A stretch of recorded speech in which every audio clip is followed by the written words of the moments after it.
Assalomu alaykum.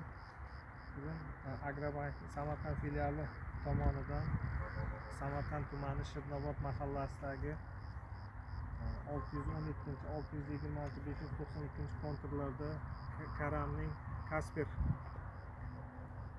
ekilgan bir kontur bir mahsulot tamoyil asosida ekilgan dala maydondamiz. Bu yerda 20 ta ijarachiga 60 sotixdan 12 gektar konturlarda bo'lib berilgan.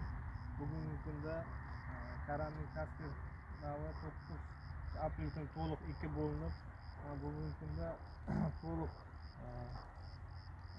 ishlov berish ishlari ketmoqda. Bu yerdan nasib bo'lsa gektariga 90 tonnadan hosil olish rejalashtirilgan. Bunga har bitta ijarachiga lider tadbirkor sifatida Shohruh mahsulot yetishtiruvchi kooperatsiyasi biriktirib berilgan. Har bir mahsulotni o'sha kooperatsiya orqali eksport qilish rejalashtirilgan.